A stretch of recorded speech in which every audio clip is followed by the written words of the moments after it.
change the world, start off by making your bed. If you make your bed every morning, you will have accomplished the first task of the day. It will give you a small sense of pride, and it will encourage you to do another task, and another, and another. And by the end of the day, that one task completed will have turned into many tasks completed. Making your bed will also reinforce the fact that the little things in life matter. If you can't do the little things right, you'll never be able to do the big things right. And if by chance you have a miserable day, you will come home to a bed that is made,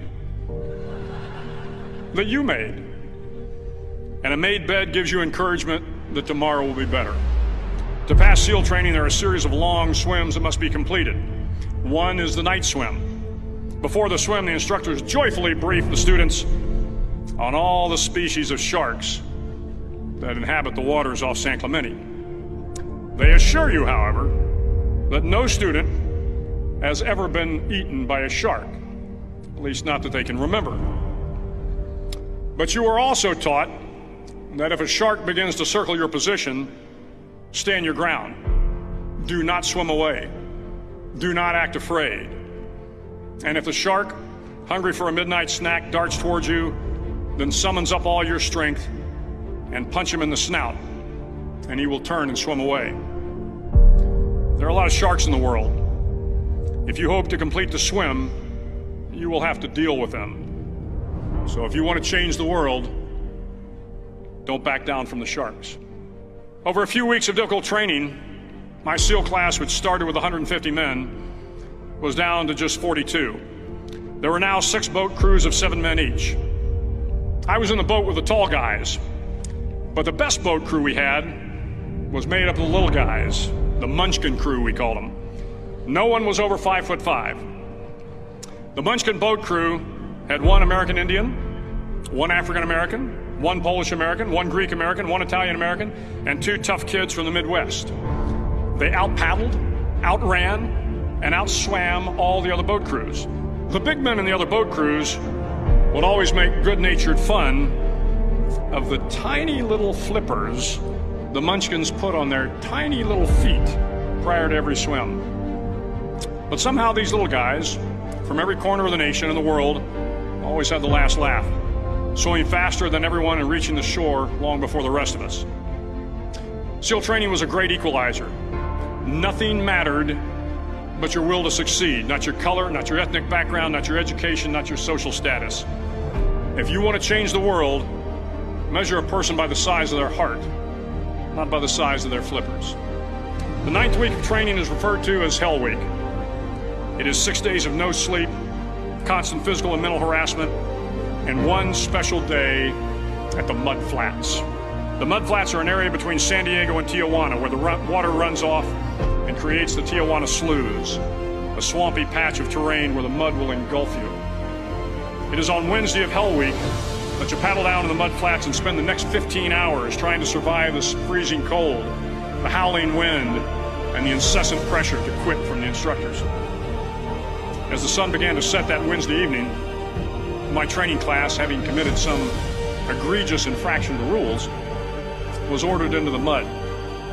The mud consumed each man till there was nothing visible but our heads. The instructors told us we could leave the mud if only 5 men would quit. Only 5 men, just 5 men, and we could get out of the oppressive cold. Looking around the mud flat, it was apparent that some students were about to give up. It was still over 8 hours till the sun came up. 8 more hours of bone-chilling cold. The chattering teeth and the shivering moans of the trainees were so loud, it was hard to hear anything. And then one voice began to echo through the night. One voice raised in song.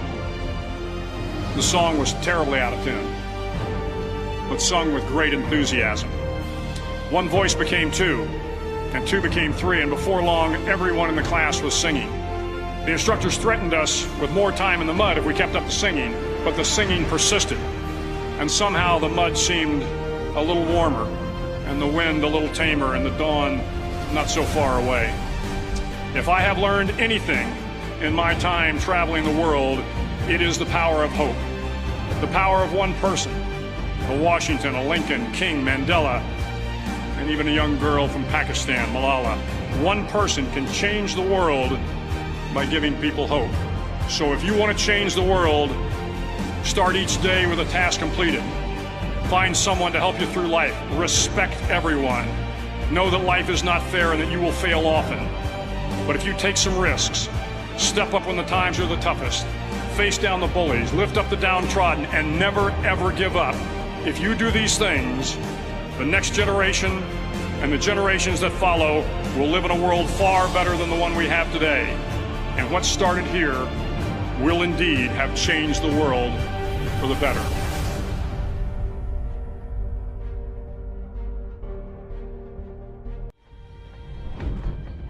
You don't owe these people anymore. You've given them everything. Not everything. Not yet. See now what I have to become to stop men like him. If you make yourself more than just a man, if you devote yourself to an ideal, if they can't stop you, then you become something else entirely. Legend. You go after it and you give it all you have. If you lose, at least you try, man. I failed. It's 10 times more of a man than someone said, what if? Because what if never went to the arena? That's called courage. Now that's the stuff leaders should be made of. Think something's wrong, maybe it's time to stop. No, it's time to move reinversion. Mentally, you must believe it before you physically start. I choose to rise, not fall. I choose to live, not die. The day will be that day. Not tomorrow, not next week, but right now, right here. Belief will change my world. History will remember me. I will define myself. I will never go out, not knowing I've given everything I tried. Because who am I? I am the champion. I choose to fight